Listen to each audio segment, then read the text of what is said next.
नमस्ते। ओम शांति। भाइयों तथा बहनों,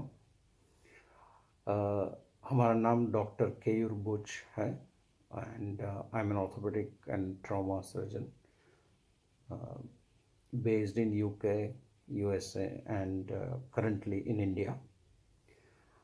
और आज हम ऐसे समस्या के बारे में बात कर रहे हैं कि करीब 20 करोड़ भारतीय हर साल, that is 200 million out of 1.25 billion population, यानी हम 125 करोड़ भारतीयों में से 20 करोड़ लोगों को ये तकलीफ कभी न कभी होती है और होनी ही है।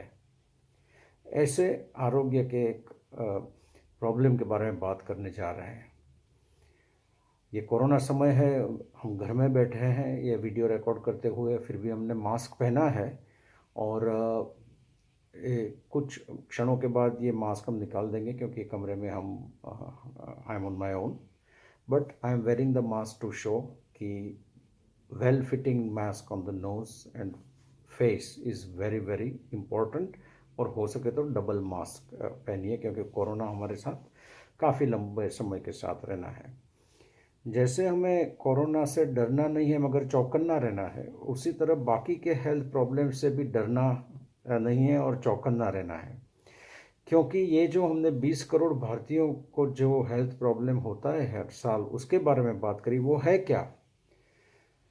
और ये ऐसी समस्या है कि अगर आप फैमिली डॉक्टर्स की प्रैक्टिस में सर्वे करें तो कम से कम 25% जो पेशेंट होते हैं, 25% दे कम विद दिस प्रॉब्लम्स। तो ये जो प्रॉब्लम्स हैं वो मस्कुलोस्केलेटल प्रॉब्लम्स हैं, यानी कि हमारी हड्डी, जोड़े, लिगामेंट और नसों से जुड़े हुए प्रॉब्लम्स, जिनको आप ऑर्थोपेडिक प्रॉब्लम्स भी बोल सकते हैं, जैसे कि घुटने का प्रॉब्लम, कमर का प्रॉब्लम, कंधों का प्रॉब्लम, हाथ का प्रॉब्लम वगैरह वगैरह। इसमें commonest problems are to do with arthritis और फ्रैक्चर्स। ये दोनों सबसे ज़्यादा बड़ी समस्या है और उसका बैकग्राउंड जो है वो जानना बहुत इम्पोर्टेंट है। तो आज की हमारी जो बात है वो knee pain, shoulder pain, hand pain, fractures, back pain, उसको कैसे प्रिवेंट किया जाए, कैसे रोका जा सके, और अगर प्रॉब्लम ज़्यादा है तो उसकी श्रेष्ठ निदान और श्रेष्ठ सारवार क्या है, उसके बारे में रहेगा। तो first I talk about prevention. तो समझ लीजिए कि जब आपकी हड्डियाँ मजबूत होती है and your muscles are also in good shape, they are stretched, they are not tight, and they are strong, then you can avoid a lot of orthopedic problems to do with the back, to do with the knee, to do with the shoulders वगैरह वगैरह। उसके लिए most important thing is to have strong bones, क्योंकि जो हड्डी होती है वही अपने जोड़ों को, जॉइंट्स को सपोर्ट करती है। तो उसके लिए बहुत इम्पॉर्टेंट है कि अच्छी मात्रा में रेगुलर मिल्क पिया जाए, नमक कम लिया जाए डाइट में, और हड्डियों और जोड़ों पे ज़्यादा प्रेशर ना है, इसलिए at a time don't sit for more than 20 minutes whenever possible. 20 minutes बैठने के बाद ऐसा हाथ ऊपर करके खड़े हो जाइए और देन वापस बैठ जाइए, only for 20 seconds. So sitting continuously is very bad for your knees and for your back. Similarly if you are driving तो don't drive for more than 2 hours at a time, तो क्योंकि उसके गर्दन और shoulders को भी problem होता है along with knee and the back. The third thing is कि अगर आपको फैमिली हिस्ट्री है, ऑस्टियोपोरोसिस करके जो बीमारी है हड्डी का, वो विटामिन डी की डेफिशिएंसी नहीं है, वो अलग चीज़ है, structural problem in the bone, उसको ऑस्टियोपोरोसिस बोलते हैं। वो पोस्ट मेनोपोजल लेडीज़ में ज़्यादा देखने को मिलता है। तो उसके लिए आपको at certain age you should get DEXA scan done, ताकि पता चले कि ऑस्टियोपोरोसिस है कि नहीं, क्योंकि वो दवाई से मैनेज एंड कंट्रोल किया जा सकता है। अगर ऑस्टियोपोरोसिस का निदान नहीं हुआ तो आपका हिप फ्रैक्चर, रिस्ट फ्रैक्चर वगैरह का, और कमर की जो मणके हैं उसका दब जाना और उससे ऐसी पोस्चर में आ जाना, वो सब रिस्क रहते हैं। So always focus on getting diagnosed properly for osteoporosis. Don't be frightened of doctors like me. Don't be frightened of hospitals. We are there to help you. ठीक है। फिर दूसरी बात जो काफ़ी कॉमन प्रॉब्लम है आर्थराइटिस का, जो घुटनों में काफ़ी दिखने को मिलता है, you will be surprise to know कि पार्टली इट इज़ प्रिवेंटेबल। कुछ मात्रा में घुटने के प्रॉब्लम को प्रिवेंट किया जा सकता है। कैसे? अपने घुटनों के पीछे हैमस्ट्रिंग करके मसल ग्रुप आता है, वो टाइट होने से घुटनों पे प्रेशर बहुत बढ़ता है। तो आपको डेली आपके लाइफ में, क्योंकि हम लोग ज़्यादातर चेयर या तो सोफ़ा पर बैठते हैं, ज़मीन पे बैठना करीब करीब बंद सा हो गया है, तो हमारे हैमस्ट्रिंग मसल, ये जो ज़मीन पर बैठने वाली पालती वाली पोजीशन है, उसमें हमारे हैमस्ट्रिंग मसल टाइट में से स्ट्रेच होते हैं। मगर हम ऐसे ही बैठे रहते हैं तो हैमस्ट्रिंग मसल टाइट हो जाते हैं। तो आपको daily stretching exercise hamstring muscle की रेगुलरली करनी ही चाहिए। जब तक आपके लिए फिजिबल हो, उसके लिए आपको फिजियोथेरापिस्ट की भी एडवाइस आप ले सकते हैं, या तो even orthopaedic surgeon can advise कि कौन सी एक्सरसाइज आप कर सकते हैं। Certain yogasanas will also help. तो नी के ऊपर प्रेशर कम करने के लिए हैमस्ट्रिंग और हील का जो मसल है, टेंडो एक्किलिस बोलते हैं, एडी के पीछे का, क्योंकि वो भी घुटने से शुरू होकर एडी तक जाता है, उसको भी स्ट्रेच रखना है। तो उससे आपको एडी का जो पेन है वो भी कम रहेगा। So right now I am focusing as an orthopaedic surgeon on preventive care. और तीसरी बात कि घुटने के लिए आपके घुटने के आसपास की हड्डी का मजबूत होना, जिसके बारे में बात कर चुके हैं। विटामिन डी अच्छी मात्रा में होना चाहिए आपके सिस्टम में। मॉर्निंग सनलाइट में आप आधा घंटा अपने शरीर को एक्सपोज करें जितना हो सके, वेरी यूज़फुल। अगर ना हो सके तो आप विटामिन डी के सप्लीमेंट्स ब्लड लेवल चेक कराने के बाद आप लें, क्योंकि excessive vitamin D is also not good. So this are the important thing. Other thing is uric acid करके ब्लड में एक केमिकल होता है जो घुटनों में क्रिस्टल, या तो बड़े पैर के जो एडी के आसपास वाले जो पैर का अंगूठा होता है उसमें जम जाके वहाँ भी दर्द कर सकता है और जॉइंट को डैमेज भी कर सकता है। तो आपका यूरिक एसिड भी कंट्रोल में होना चाहिए। उसके लिए आपको ज़्यादा पानी पीना चाहिए, लेमन वगैरह ज़्यादा लेना चाहिए, नींबू। अच्छा, तो ये सब बेसिक प्रिवेंटिव केयर की बात हुई। अगर आपको डायबिटीज़ है तो आपको फ्रोजन शोल्डर का रिस्क बहुत बढ़ जाता है। और जो फ्रोजन शोल्डर डायबिटीज़ वाले दर्दी को होता है वो बहुत सीवियर होता है, और काफ़ी टाइम्स फिजियोथेरेपी के बावजूद वो अच्छा नहीं होता है, तो उसके लिए फिर लेज़र से प्रोसीजर करके उसको क्योर करना पड़ सकता है। तो आपके डायबिटीज़ को कंट्रोल करिए तो काफ़ी आपकी जॉइंट्स वगैरह के प्रॉब्लम्स कम हो जाएंगे।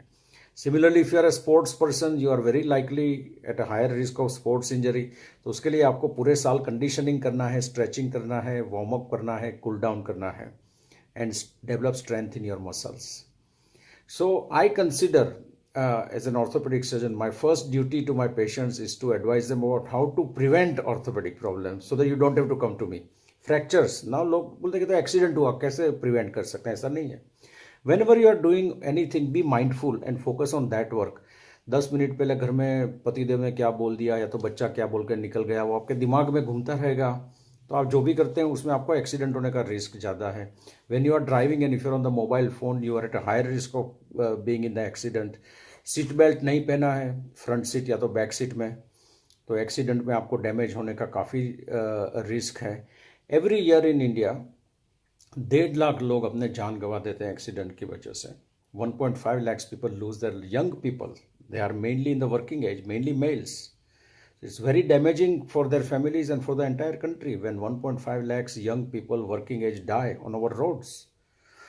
And 4.5 lakhs जैसे 4.5 लाख लोगों को इजा होती है जिसमें फ्रैक्चर्स वगैरह होते हैं, जिसकी हम ट्रीटमेंट करते हैं। So now coming to the common problems and the treatment. तो घुटनों के पेन के लिए क्या बेस्ट सारवार है? तो देखिए, छोटा सा दर्द हो तो कुछ दिन के लिए आप पैरासीटामोल टेबलेट ले सकते हैं, फिजियोथेरापी भी करवा सकते हैं। कभी कभार घुटने पे सर्टेन किस्म का पट्टा आता है, वो भी आप लगवा सकते हैं। उससे अगर अच्छा नहीं हुआ then you should visit an orthopaedic surgeon, और let the orthopaedic surgeon decide what is best for you. But it is not always knee replacement, because there are 7 different treatments in allopathy which are not knee replacement and still help the knee problem patient. Simple painkillers, physiotherapy, knee belt of advanced variety जो हम use करते हैं, 3 किस्म के injection. Severe pain के लिए local steroid एक दफ़ा यूज़ कर सकते हैं, फिर जॉइंट में गद्दी में जेल भरने का इंजेक्शन, और प्लेटलेट रिच प्लाज्मा या तो स्टेम सेल टाइप का injection, and sometimes arthroscopy. So these are the 7 treatment which do not involve knee replacement and still can help. Another one is weight reduction, बहुत important है knee problems, ankle problems और कमर के problems के लिए। तो ये कुल मिला के 7 approaches, 7 approaches without knee replacement that can help knee problems. Even in the operation there are different options, जैसे कि आर्थ्रोस्कोपी है, नी में ऑस्टियोटोमी, एंगल बदल के नी को सीधा किया जा सकता है और आपका नेचुरल जॉइंट प्रिजर्व किया जा सकता है. And you don't always need total knee replacement. कभी कभार हम पार्शियल नी रिप्लेसमेंट, जितना डैमेज पोर्शन है उसी को हम नई गद्दी उसमें डालते हैं, बाकी के घुटने को we leave it alone. So knee replacement में भी देर आर डिफरेंट ऑप्शंस. ठीक है. अगर दूसरी बात है कि अपने कंधे के फ्रोजन शोल्डर बोलते हैं. Every shoulder problem is not a frozen shoulder. There are 7 और 8 different problems around the shoulder. उसमें से एक फ्रोजन शोल्डर है. हाँ, जरूर आप सिंपल दवाई ले सकते हैं, फिजियोथेरापी भी करवा सकते हैं, काफ़ी प्रॉब्लम्स अच्छे हो भी जाते हैं, हो भी जाएंगे. But many people will not improve because अंदर मसल फट गया हो, या तो हड्डी बढ़ गई हो, या तो डायबिटीज़ के हिसाब से फ्रोजन शोल्डर सिवियर हो गया हो. Then you need certain kind of treatment, जो हम दूरबीन डाल के करते हैं बहुत रेगुलरली यहाँ अहमदाबाद में epic hospital with me doctor के उर्बुच. हम मैनचेस्टर यूके में भी यही प्रैक्टिस थी हमारी, और यूएसए में भी. Similarly there are other problems. लोग बोलते हैं कि इसका क्योर ही नहीं है, जैसे कि टेनिस एल्बो है. तो tennis elbow is not necessary कि सिर्फ टेनिस खेलने वालों को ही हो. ऑल्दो वी नो कि those who play tennis are higher risk of getting muscle injury around the elbow, और उसको टेनिस एल्बो बोलते हैं. But the housewives, or even anybody else who is using their hands a lot, they can get tennis elbow problem. तो उनके लिए भी physiotherapy की सारवार काफ़ी यूजफुल हो सकती है. सिंपल मेडिकेशन, मलने का जो जेल आता है, पेन किलर, वो different types of injections, and there is some kind of advanced regenerative surgery that is now available, जो हमने इंडिया में इंट्रोड्यूस किया था 2009-10 में बेंगलोर में. And recently I introduced in Gujarat in last 2-3 years. And जो भी patients selected tennis elbow patients को हमने ये सर्जरी करी है, उनको काफ़ी बेनिफिट मिला है. It's a minimally invasive procedure for tennis elbow. तो ये बहुत इम्पोर्टेंट चीज़ है. हाथ की अगर बात करें तो हाथ अपने जीवन का बहुत इम्पोर्टेंट हिस्सा है, और अपने उपनिषदों में बोला गया है कि हस्तों में भगवान, हस्तों में भगवत तरह. Hands are my God, hands are above God, ऐसा बोला है उपनिषद के ऋषि ने. अबाव गॉड क्यों? क्योंकि यही हाथ से हम भगवान को नमन करते हैं. तो हमारा जो कुदरत के प्रति, भगवान के प्रति ग्रेटफुलनेस जो है वो, और नम्रता है, वो ये हाथों से मैनिफेस्ट होती है. हाथ का आर्थराइटिस बहुत कॉमन है, और उसको वेट या ऐसे फैक्टर से लेना देना नहीं है, हेरिडिटी से ज़्यादा लेना देना है. अंगूठे का आर्थराइटिस लेडीज़ में बहुत कॉमन है और इतना जल्दी डायग्नोस नहीं होता है. और जिनको रूमेटॉइड आर्थराइटिस होता है उनको ये नकल्स का आर्थराइटिस बहुत कॉमन है. बाकी भी अलग अलग किस्म के आर्थराइटिस हाथ में होते हैं. उसका सही निदान और सही सारवार बहुत इंपॉर्टेंट है. Recently I had to operate on a leading doctor, जिनको अंगूठे के आर्थराइटिस की वजह से उनका काम नहीं हो पा रहा था अच्छी तरह से, and we did a very minimally invasive surgery and she is functioning fully. Another problem which a lot of you will be aware is called carpal tunnel syndrome. जहाँ नस दब जाती है, तो शुरुआत के टाइम में उसको हाथ में पट्टा लगाने से काफ़ी पेशेंट्स को अच्छा हो जाता है. उसके लिए इंजेक्शन स्टेरॉयड का हम नहीं यूज़ करते हैं, क्योंकि स्टेरॉयड से वो नस के ऊपर डैमेज होने का रिस्क रहता है. अगर पट्टा पहनने से और सिंपल दवाई जैसे कि प्रीगाबालिन लेने से आपकी कार्पल टनल का जो दर्द है वो अच्छा नहीं होता है, और नस दबी हुई है तो उसको रिलीज़ करना बहुत एक छोटे ऑपरेशन से बहुत सक्सेसफुल होता है. वो भी हमारी रूटीन प्रैक्टिस में है. फ्रैक्चर के बारे में लोगों को काफ़ी कन्फ्यूजन और डर रहता है कि हम तो एक्सरे दिखा देते हैं कि ये हड्डी खिसकी हुई है तो उसको वापस करने के लिए सर्जरी करनी ही पड़ेगी, मगर ऐसा नहीं होता है. काफ़ी हड्डियाँ अपने आप जुड़ जाती है अगर साइड पोजीशन में अलग अलग हो तो भी.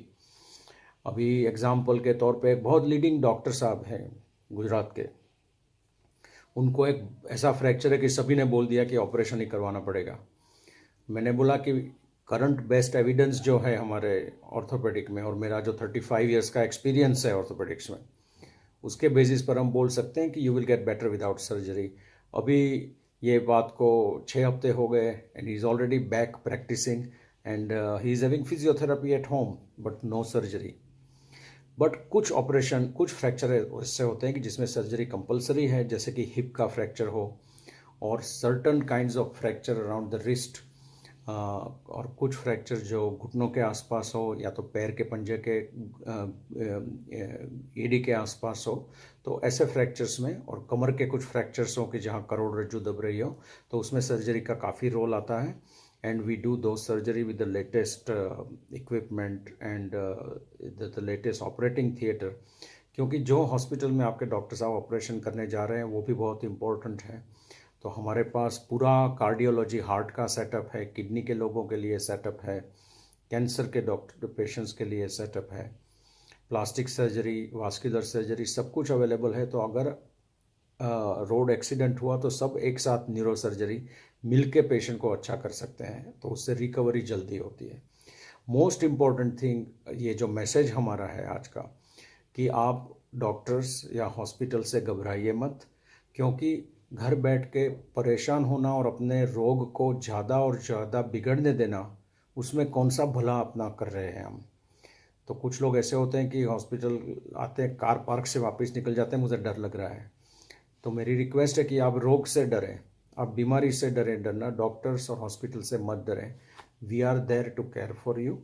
और ऑर्थोपेडिक प्रॉब्लम्स हमारी पूरी ज़िंदगी में हमारे साथ कभी ना कभी तो आने ही वाले हैं, क्योंकि आज लोग ज़्यादा जीते हैं, और क्वालिटी ऑफ लाइफ, इंडिपेंडेंस और पेन फ्री लाइफ के लिए we have so many different treatments जो हमने बताया.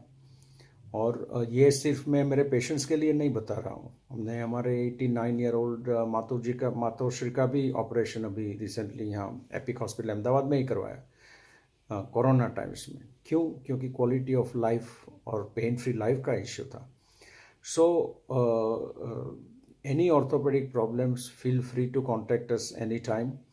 हम फेसबुक पर हैं ऑर्थो DR केयूरबुच, इंस्टाग्राम में भी हैं बेस्ट ऑर्थो सर्जन, और ट्विटर में भी हैं बेस्ट ऑर्थो DR.